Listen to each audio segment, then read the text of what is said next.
What if there were no limits on where you could take your music? What if you could work with some high profile brands and build a six-figure business in the music industry in your early 20s? That's what we're going to be looking at in this episode of the New Music Industry Podcast.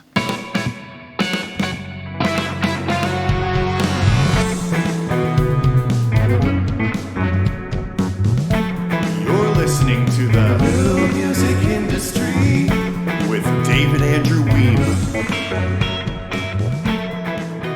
Today I'm chatting with founder and CEO of Shutdown PM, Ty Frankel. How are you today, Ty? Hey, Andrew, I'm great. How are you? Thanks for having me on. I'm great. It's great to have you on the show.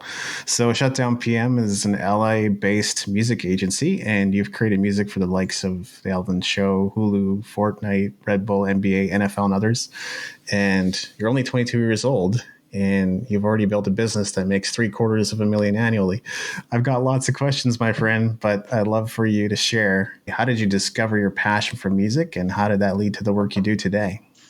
Yeah, Andrew. So when I was five, I got into hip hop music, and I remember my dad bought me a CD player, and I bought all these albums like Outkast, Stankonia, Lil Bow Wow, Eminem, Curtain Call.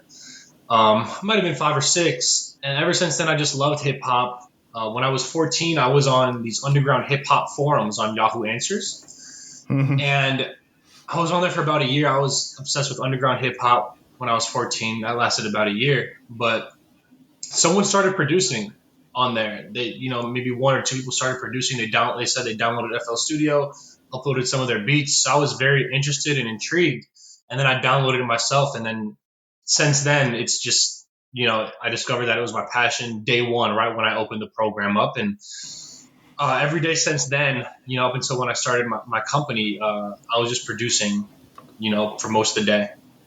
Well, I have a similar story in that when I was 14, I guess, I started making websites, and that's what I ended up spending all day doing and all night, except for sitting in chat rooms, which I think I must have done for 3 hours a night and driven everyone crazy because we used modems back then, not cable modems, dial up internet. Those were fun days. Oh, that's cool. So I see you got some glowing reviews from clients on LinkedIn. They say one of your strong suits is project management. I got to tell you right now, that wasn't one of my strengths as a 22-year-old. And to this day, I've got a bit of an artistic brain, so I can be somewhat scattered. Is this a natural ability of yours or something you picked up along the way? I've always been good at it. The past 3-4 years, I think I've gotten really, really great at it. Just reading books and just gaining experience. I mean, last year my company did 900 songs, which is around 80 albums. So just going through those 80 albums, each one is something different, developing systems and processes, as well as knowing, how team members need to be managed, what they need from my end, what I need from their end. Just gaining that experience has of course, helped me as a project manager. Absolutely.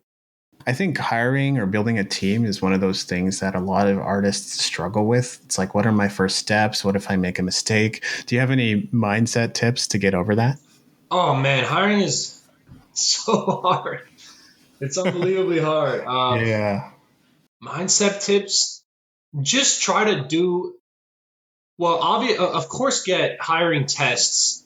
And the best tip I actually learned is make them do the actual job they're going to do as the hiring test. Like, for example, if you're hiring someone to do lead generation for you, give them a little 30, 45-minute test that is basically exactly what they're going to do in the role and see how well they would do it. Just having that test, and then as well as like typing tests, maybe critical thinking, personality, making sure you have good intuition into like, okay, seeing how they communicate. If they have all these spelling and grammar errors, you don't want to hire them. In the job application, you could say, please title your job application this way, or please reach out to me by name, just to, if applications come in, right away, you're not going to spend your time thinking, is this person a good fit or not? If they don't follow the directions, right away. Just having all these different barriers and testing criteria to actually finally hiring someone. But it's very hard. It's very lengthy. I've sure learned a lot in the past couple of years hiring people.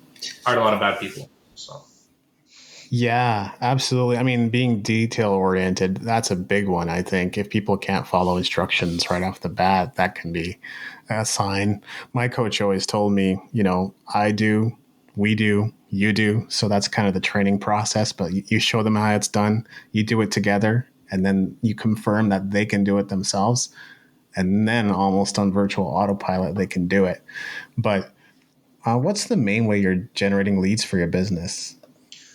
I would say it is 100% cold email. So do you find yourself sending thousands of emails every single day? Is that how that works? Or are you actually kind of targeting people that you have an existing relationship with? Well, I mean, you said cold, so I guess not, but Well, cold email, I also mean emailing our existing clients and, trying to get more work done with them. So that kind of okay. goes in there. So email, I would say. We have, Shutdown PM is actually one division of Shutdown Media. We actually have expanded the past like 5 or 6 months, really since Corona. We do graphic design for the music industry. Right now, we're opening a new label called Uncivilized Music, so with Shutdown PM, we sell all the music to these production music libraries, and they're the ones that actually go place it with 2K and Fortnite and TV shows and all that. But with Uncivilized, for the first time, we're going to go out and sell the music ourselves. With Shutdown PM, we might have an email list of 100 people. With Shutdown Art, we might have an email list of 400 or 500. But with Uncivilized, we're going to get an email list of 20,000 people because we're going to sell the music ourselves. And, the type of emailing we do is very genuine. It's obviously not obviously people do that, but we don't send email blasts out. We send emails out. We have templates. And for the first email, we really we do research about the prospect to make sure we know exactly who they are and if our service would help them. If not, we don't email them. But if it does, we make sure to make that known in the first sentence, compliment them, whatever. Okay, then we're in with them. They know that we're not playing around. We actually do research on them. And then after that, all the emails after that are templates, but we change their variables in there. So like their name or company name and all that. And that way you're being the most efficient you can be with as well on their end. They think it's a genuine email that you're just sending to them. So that's how we do it, and it's worked really well to this point. Yeah, I have seen that you guys are up to some other things right now, kind of in the digital marketing realm, like you said, graphic design. And what you said about outreach, I think that's spot on. I think that's what a lot of people don't do very well. Like I get tons of emails. I can't speak for anybody else, but they're not addressed to me. They're not clear on the benefit. They just want me to cover their story, and they're not interested in any kind of mutual win-win. So it sounds like you're doing it the right way.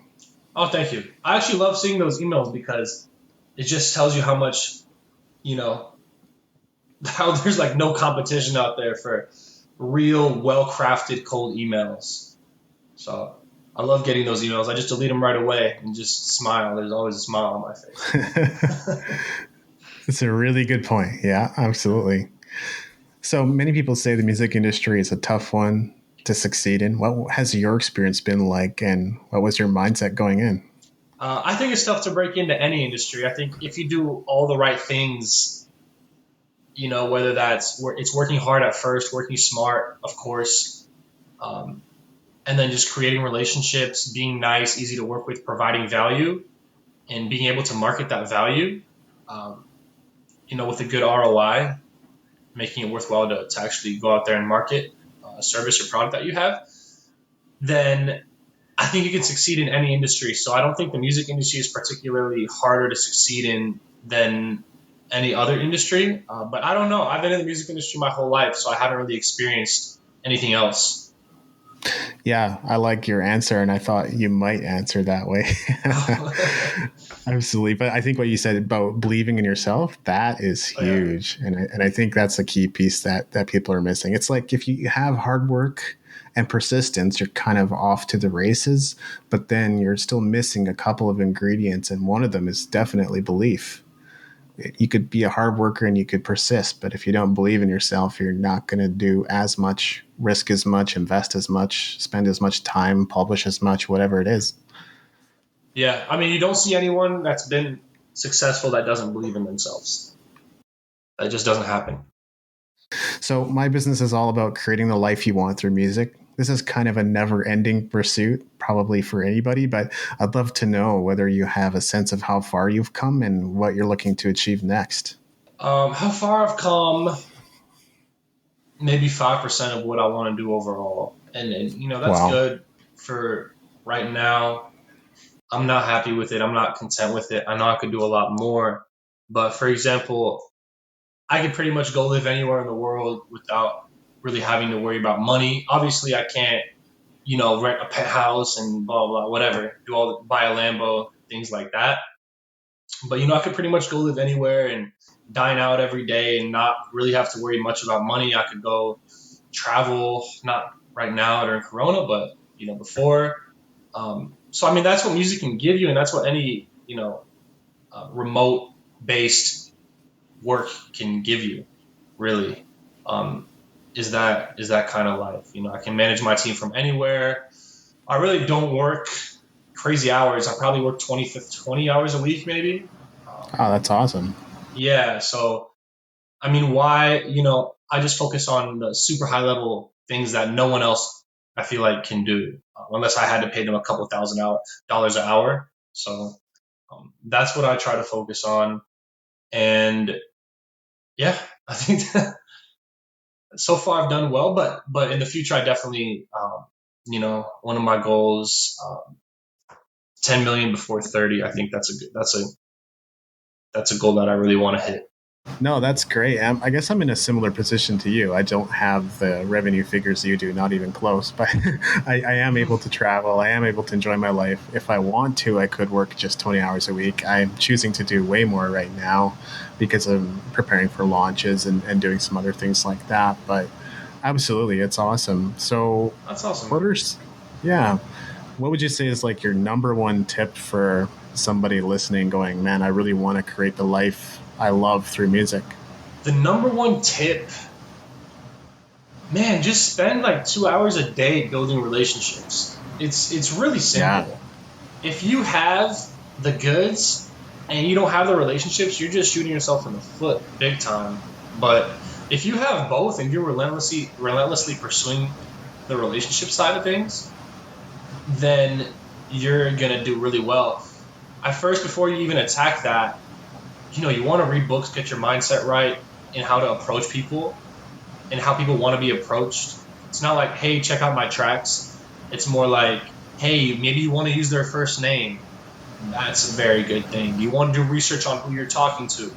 That's very good. You want to, offer them you want to do short messages. You don't want to give them this long, lengthy message. You don't want to have a huge block of text that they're not going to read. So do line breaks. You know what I mean? It's all these little things that are very easy to learn and don't take really much time. But if you don't do them when you start attacking and trying to get these relationships, then you're just wasting your time. So definitely work on getting relationships, but know how to approach people and make sure you've got the goods before you even start. Without a doubt. Yep. That's a big one for sure. And it's something I'm prioritizing more and more.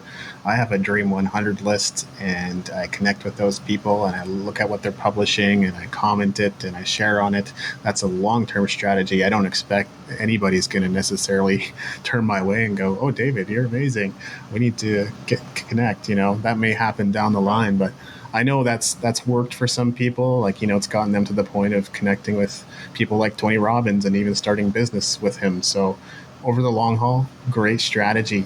And I think in the immediate, connecting with people who are maybe a step ahead or a step behind where you are and maybe even collaborating. Seems like there's lots of opportunity for that. Absolutely, absolutely. So you can play a short game and a long game. I mean, people that are a step behind you, maybe 2 or 3 steps ahead of you in 5 years. You don't know. Yeah. Certainly, I mean, when I was coming up as a producer, I one of my friends online, DJ Cass, he was an incredible producer. He produced for Young Jeezy and Nipsey Hussle, rest in peace, and all these amazing rappers. And I looked up to him when I was a producer, growing up in 2012, 13, 14. And then when I started my company, 2016, 17, we ended up working together, and I ended up hiring him for quite a few projects, and we really did some great music together. He made a lot of money from it, so he was really really nice to me. Offered feedback, we talked, we became friends, and 2, 3, 4 years later, that paid off for him, and for me down the line. So I think it's definitely a two-way street. You want to connect with people above what you're doing and below, for sure. Yeah.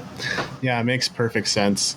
And a lot of my best gigs came from people I knew. In fact, probably the last 2, 3, maybe even longer years of my life, I haven't been the one booking any of the gigs. I've relied on other band leaders or contacts that I have. And that's where the gigs came through. Or it was just like repeat performances because they love me so much at this one venue. And that was a cool position to be in, but yeah, that's not going to happen without knowing people, for sure. Yeah, for sure. There's no gigging right now, so that's sad. But I mean, I'm kind of in travel mode, or I was. I mean, that's another thing that's not really possible right now. But I came to a city where I know almost no one, and Right. so I'm just chipping away at my work and building new connections, as it were. Where do you live now? Abbotsford, so kind of close to Vancouver, BC. Oh, cool. Okay. Yeah, It's pretty close to LA then, right? I mean, it's just north, a couple thousand miles or so. absolutely. I mean, I've flown into San Fran a few times recently. Well, I wasn't going to San Fran; I stopped there, and yeah, it's not a long flight from there at all. It's probably a quick 2.5, 3 hour flight most days. So, as far as jumping on a Nice. plane goes, yeah, Cool. it's considered Hollywood North in some circles, and certainly there is a population and a bit of a presence with Netflix and other entertainment here. So a lot of cool stuff going on. Oh, wow. There's a few things I like to ask most people who come on the show to get a sense of their personality, as well as some of the things they've gone through to get to this point. And my first question says a lot about people. What's the last YouTube video you watched? The last YouTube video I watched, I mean, the last YouTube video I watched, probably a Japanese grammar video. Nice. See, it does say something about you. What is your daily routine like? My daily routine: get up, brush my teeth. I don't eat breakfast. Um, take some supplements. I check my phone first thing, which is not a good habit. Yeah. What else? And then I start to work. I work throughout the day. Like, I don't take days off, but I of course don't work like every second throughout the day. Um, I have a to do list. So every day I have a to do list of like, okay, I need to do this, and this. I have a calendar, so I just duplicate that every week, and then all the things that are specific to that week or a specific day, I always put that in, and then as the day goes on, I try to get as many things as I can done, basically. No, I definitely relate to what you say about social media. But these days, when I wake up and go to do it, I'm like, okay, first of all, I'm going to be wasting time. And second of all, I'm going to be cleaning my feed such that I only ever see updates from my Dream 100 so I can connect with those people and maybe my inner circle as well. Smart. Yeah, that's the plan now. It's not like I don't like my friends. It's not that at all. It's just more like if I'm going to look there, I want it to be part of my growth. You don't care. I mean, frankly, like, I don't care what the hell my friend is having for breakfast, or I don't even really care. Like, I know people don't like to be really honest, but okay, you went to this place to travel, cool. Like, you can tell me about it on the phone or text me. Like, I don't need to see all these pictures from it, whatever. Especially if they're not like a really good friend. You know what I mean? Like, if they're a really good friend, it's something else. But most people you follow or you're friends with online, you don't care about what they do in their daily life, really. So Yep. there's really no point. And especially politics and sports and things like that. That's just, it can be a waste of time if you're trying to chase your dreams. No, totally. I couldn't agree more. I mean, my mentality is totally the same around social media. I really don't care how people are feeling. And I feel like my social media is the wrong place to express that. Go to a therapist, go to a friend, go to your spouse or Mm, significant other, right? Talk it through if you need to. Social media, the only reason to post there is to kind of get sympathy from people on social media. So I feel like that's right. the wrong outlet. Right. And the thing is, like, when I see people post like RIP this person, RIP that person, like, if I died, I don't want my family posting about me like Yeah. on social media.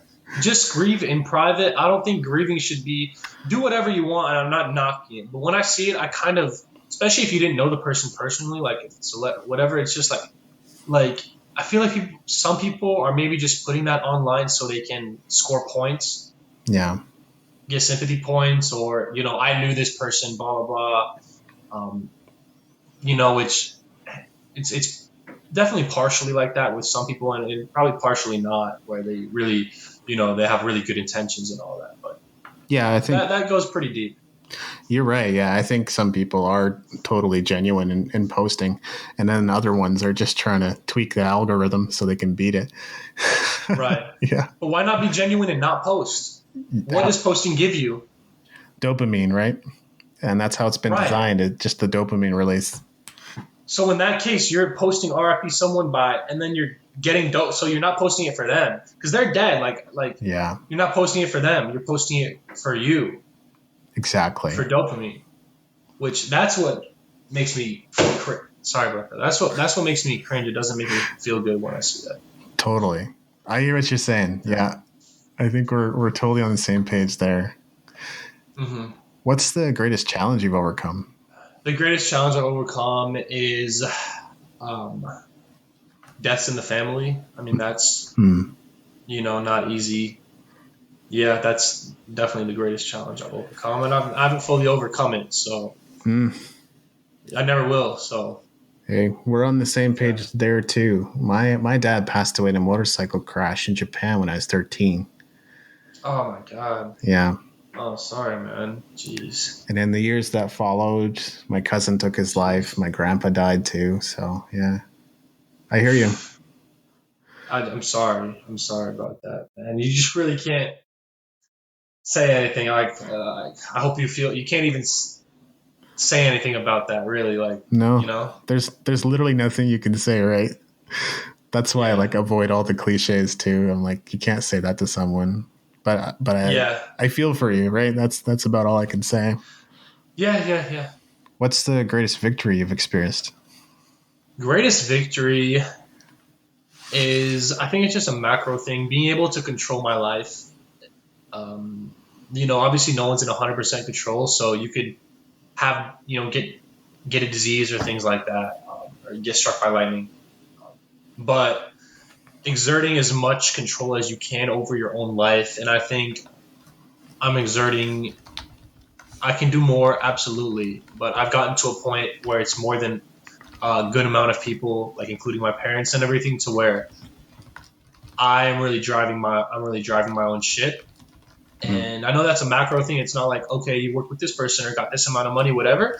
But I've never really had a huge victory to where it's like, here's $1 million or whatever. It's a lot of small stuff that just adds up. So I would say that's my biggest victory.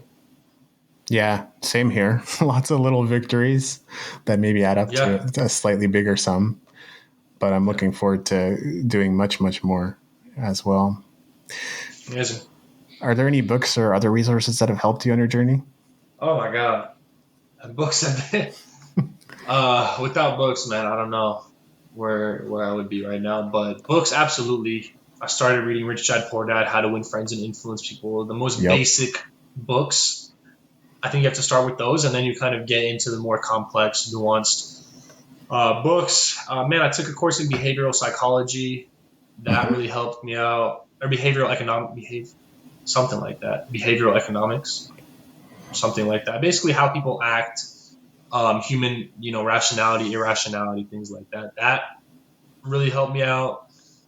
Just always learning specific books. Those, How to Win Friends and Rich Dad Poor Dad. And I mean, in terms of other resources, just forums have really helped me out. Like if I want to gain Mm. a specific piece of knowledge, then there are literally forums for every single profession in the world, I bet. You just go on there and talk to people who have like 40 years of experience. It's incredible. Yeah, amazing tips there. Totally relate on those too. It's probably started with, definitely Think and Grow Rich, but Magic of Yeah. Thinking Big and Believe in Yourself, I think, was by Claude Bristol. Definitely early on, those were pretty significant. Some works by Robert Anthony as well. It's crazy. This pretty much, I don't want to say degraded, but it kind of turned into a chat, like a literal chat over coffee, which is the idea of the podcast. But Yeah. Yeah, exactly. That's how it should be, Yeah, I think so too. Well, thanks for your time and generosity, Ty. Is there anything else I should have asked? Oh, thank you so much, man. Thanks for having me, Andrew. Anything else? No, I mean, just stay safe and wear a mask and wash your hands, and Yeah. we'll be out of this soon. Um, there's been some horrible things that have been going on, and hopefully we can get back to a semblance of normalcy soon. So that's all I'm hoping for. I hope so too, man. Yeah. Whether it's a pandemic or bad decisions by politicians, I don't know. But what I do know is just, be careful, stay safe. And, in some cases I hear rumors 2023. I don't know. I would love to see things improve sooner, but I think they will. I think there's a test I think the tests are going to be what's going to improve it, because I think eventually, way before 2023, everyone's going to have like an at-home test that's very, very cheap. So then before you go out, just test yourself if you have corona or not. You'll know in like 5-10 minutes. And then, of course, always put on a mask and all that. And if that's the case, corona is going to almost grind to a halt, unless people are just being reckless and everything. But which they will be. But I think it'll put a big dampen on how fast it's spreading with those mitigation efforts. Yeah. Well, sure. Looking forward to any development that helps with this. Cool. Absolutely. Well, thank you. All right, Andrew, thank you so much for having me, man. Appreciate it. Want to get paid for your passion and impact more fans without wasting years of your life and thousands of dollars? Well, that's exactly what I did. I took the long, circuitous, difficult path to get to where I am today. Good news is you don't have to follow in my footsteps. I got something special for you. It's called the Music Entrepreneur Code. And you can get it until September 30th for just $5 along with 2 bonuses at musicentrepreneurhq.com/code.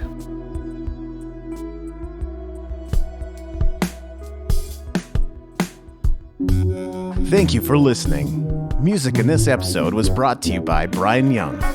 Wherever you're listening to this right now, please consider leaving a 5-star review and comment to help us get the word out about the podcast.